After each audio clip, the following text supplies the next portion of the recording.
IT 신 아신 여러분 안녕하십니까? 오늘날 4월 8일인데 아침에 조금 반등하고 있습니다. 근데 어제 정말 역대급으로 폭락했죠.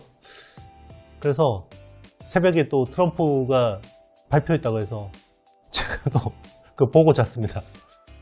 참 그런 것 같아요. 이게 유튜브가 이렇게 빡셀 줄 알았으면 과연 이렇게 시작을 했을까 제가 그런 생각이 듭니다. 이게 그런 것 같아요. 이게 뭐 혹자들은 이거 대충 한 15분 떠들고 이렇게 영상 내면 되는 거 아니냐 이렇게 생각하실 수도 있는데 이게 이제 수만 명이 보게 되잖아요. 그리고 이제 어쨌든 제 이 영상을 보고 투자에 참고를 하고 있기 때문에 이 책임감이 사실 이제 점점 더 부담이 됩니다. 특히나 이제 이런 폭락과 반등 이런 사이클들을 몇 번 이렇게 겪고 나다 보니 사실 지금 이제 제 채널을 보시는 분들은 거의 뭐 전우 같거든요. 사선을 같이 넘은 전우 같으니까 저도 이제 정말 최선을 다할 수밖에 없는 것 같은데요.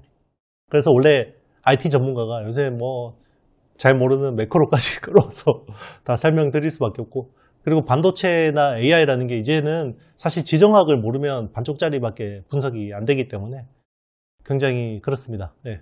하여튼 지금 약간 정신이 몽롱한데요. 오늘 좀 이해해 주세요. 그리고 제가 세 번째 책이 나왔거든요. AI 10배거 투자. 진짜 10배거가 나올 수 있는 시장이 오는 것 같습니다. 책은 망했는데, 그런데 이거 사시는 분들은 제 첫 번째 책을 사셨던 분들처럼 기회가 있을 거라고 생각합니다. 댓글 상단 링크 있으니까 혹시 구매하실 분들은 한번 찾아보시고요.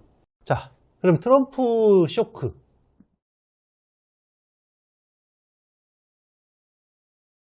사실 트럼프가 관세로 쇼크를 줄 거라고 예상하지 않은 사람은 거의 없죠. 근데 중요한 거는 이 크기와 폭이 생각보다 컸다라는 거죠. 이게 쇼크였습니다. 그러니까 이제 트럼프는 항상 자기가 제일 주목받아야 되거든요. 그러니까 충격과 공포가 설마 이 보편관세를 매길까? 보편관세. 그러니까 이제 상호관세뿐만 아니라 보편관세까지 할 거라고는 생각을 못했죠. 대다수 사람들이. 그리고 폭이 더 컸고, 그리고 간밤에 이제 중국이 지금 34%에 대한 보복관세를 하니까 여기에다가 또 50%를 더 얹어서 보복하겠다. 이거 처리하지 않으면 더 하겠다라고 했고, 사실상 그럼 100%가 넘어요, 관세가. 100%가 넘게 되는 거고요. 자, 그러면 이제 우리가 이미 이거를 트럼프 관세 쇼크를 예상했는데 왜 그러면 시장이 공포에 질려하냐? 자, 그동안에는 트럼프가 이런 것들이 관리하에 있다라는 생각을 했죠. 관리하에서 통제되고 있다고 생각한 거예요. 그러니까 트럼프가 일단 시장을 약간 망가뜨리는 이유는 이 소프트 랜딩을 유도해서 금리를 떨어뜨리고 파월한테 금리 인하를 연준에게 요구를 하고, 그리고 지금 미국 부채 만기가 돌아오는 게 지금 7조 달러죠. 네, 7조 달러. 이거 롤오버 해야 되잖아요. 유예해야 되는데, 그러면 이거를 롤오버 할 때 금리를 추가로 더 줘야 되잖아요. 이거를 또 낮추고 싶은 거죠. 그럼 이자 비용을 낮추기 위해서는 어떻게 됩니까? 시장을 부러뜨려야죠. 네, 그래야 안전자산으로 채권으로 시장이 주식에서 채권으로 가면, 자, 그럼 채권을 사려는 수요가 많아지면 금리는 떨어질 수밖에 없잖아요. 자, 그걸 유도했다. 자, 트럼프가 나름의 어떤 통제 안에서 이게 이루어지고 있다고 생각했는데 지금 이걸 보니까 이게 과연 통제가 되는 거야? 통제 안 될 것 같은데? 자, 이 소프트 랜딩이 아니라 하드 랜딩. 하드 랜딩에 대한 지금 걱정이 커지는 거죠. 저거 저렇게 가다가는 통제가 안 될 텐데. 자, 그리고 또 하나. 관리하에서 뭔가 통제가 된다고 했던 게 그래도 재무장관인 스콧 베센트 같은 사람들,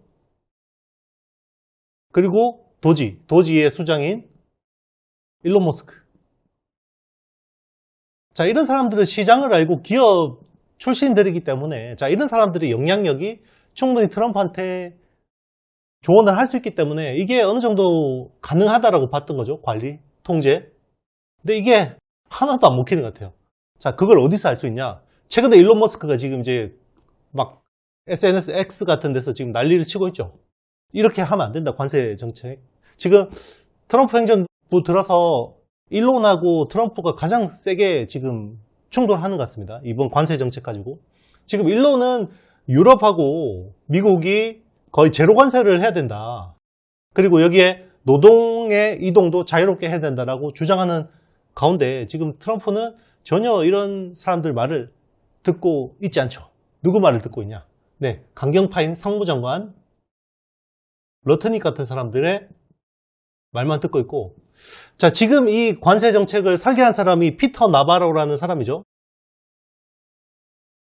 자, 피터 나바로를 저격하고 있죠, 일론이. 트럼프를 직접 저격하고 있지는 않습니다. 근데 이 무리한 관세 정책에 대해서 많은 이제 걱정을 하고 있고, 시장에서는 지금 이렇게 가다가는 통제가 안 될 거야. 하드 랜딩이 올 수도 있을 거야. 하드 랜딩 가능성을 높게 보고 있습니다. 실제로 골드만삭스 같은 경우는 미국의 경기 침체 가능성을 3월까지만 해도 20%로 봤었어요. 근데 이거를 3월에 35%로 높였고, 자, 이번에 추가로 45%로 높였습니다. 대다수 지금 글로벌 IB들은 미국의 경기 정점이 지났다고 보고 있어요. 이제는 트럼프가 관세에 대한 방향을 바꾼다고 해서 이전처럼 돌아가긴 힘들다라고 대다수 보고 있습니다. 왜냐하면 이미 충격을 받았거든요.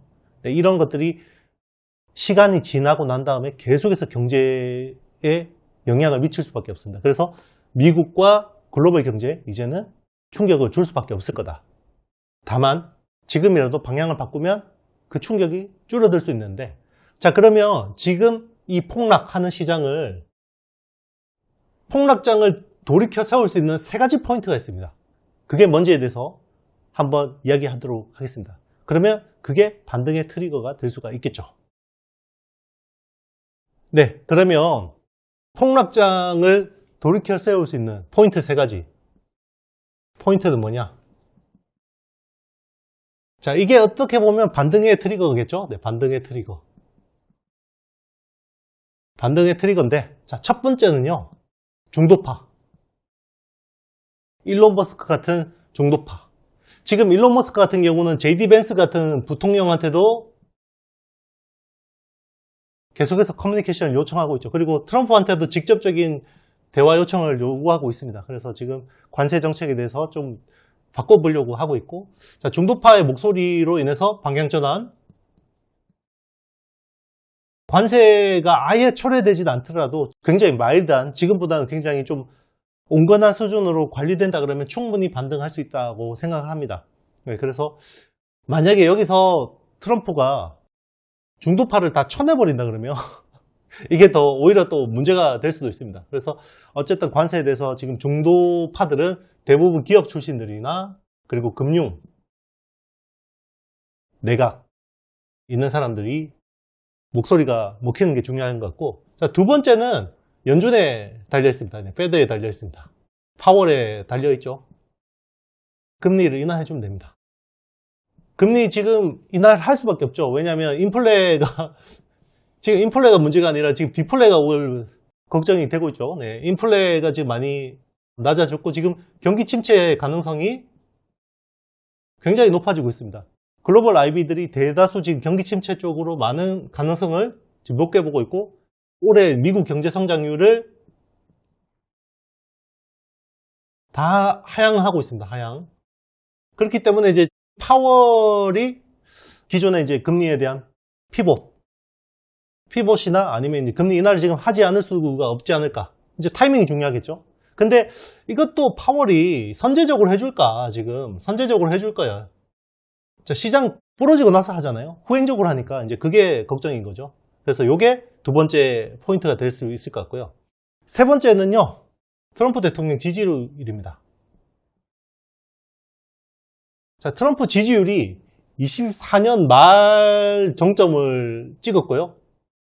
그리고 이게 최근 4월 3일 관세가 부과됐잖아요. 요 직전 지지율이 47%까지 내려왔었습니다. 근데 관세 부과 이후에 지금 조사를 해보니까 이게 43%까지 내려왔거든요. 지금 43% 정도인데 이게 40%를 깨고 내려가면 사실 트럼프 대통령이 더 이 정책을 고수하기 힘들어요. 왜냐하면 미국 사람들의 자산의 비중 중에서 주식 비중이 60% 가까이 됩니다. 왜냐하면 이제 401k 같은 퇴직연금 같은 것들이 다 엮여 있기 때문에 직간접적으로 미국 주식에 투자하는 미국인들이 되게 많은데 지금 이거 자산이 폭락하게 되면 지지율이 좋을 수가 없는 거고요. 그리고 물가. 이게 결국은 디플레를 일으킬 수도 있지만 당장은 인플레가 오죠. 왜냐하면 관세에 대한 것들을 가격을 전가시키기 때문에 물가가 제일 중요하고요. 미국 소비자들이 제일 중요하게 생각하는 그게 물가가 1등이고 두 번째가 경기입니다. 경기하고 일자리거든요. 이거 둘 다 망가뜨리고 있죠. 자, 트럼프 나름대로는 이게 2026년에 11월에 이제 중간선거가 있기 때문에 이때까지는 자기의 시간이라고 생각했는데 중요한 거는 지지율 하락폭이 너무 빠르면 공화당 의원들이 지금 반발할 수 있다는 거죠. 실제로 이번에 캐나다에 대해서 그 보복관세를 한 거에 대해서 철회를 요청하는 상원의 결의안이 통과됐는데 거기서 공화당 의원 4명이 여기서 동의를 했습니다. 찬성표를 던졌거든요. 그러니까 공화당 의원들은 사실 여론의 흐름에 굉장히 민감할 수밖에 없습니다. 트럼프하고 좀 다르죠. 그러면 만약에 진짜 차기의 경우에는 공화당에서 지금 민주당으로 네, 이렇게 옮겨갈 수도 있는 거죠. 네, 실제로 그런 가능성이 없지도 않는 거고요. 그런 것들을 지금 생각을 하지 않을 수가 없습니다. 그래서 이런 것들이 또 하나의 트리거가 될 수 있지 않을까 생각을 해봤습니다. 네, 여러분 뭐 지금 비관이 팽배하죠. 네, 지금 텔레그램 채널 같은 데 보면 끔찍한 이야기들이 많이 도는데요. 그런데 이제 우리 뭐 코로나 때도 겪으셨겠지만 결국 이 큰 폭락장이 오면 또 큰 시장이 옵니다. 근데 이제 그 사이에 우리가 털리면 안 되잖아요. 그러니까 리스크 관리는 잘 하시고요. 이 반등에서 또 여러분들이 기회를 잡기 위해서는 살아남아야 된다는 거, 네, 그거 꼭 말씀드리겠습니다. 그리고 이 반등이 만약에 저는 반드시 반등할 거라고 보는데 거기서 또 기회를 잡으시려면 제 책 AI 텐베거 투자, 진짜 이제 텐베거가 나오는 시장이 올 수 있거든요. 네, 그거를 대비하기 위해서 한번 책을 읽어보시려는 분들은 네, 댓글 상단 링크를 통해서 신청해 주시면 감사하겠습니다. 네, 제가 준비한 내용은 여기까지고요. 저는 다음 영상에서 더 좋은 내용으로 찾아뵙도록 하겠습니다. 여러분 힘내세요. 파이팅!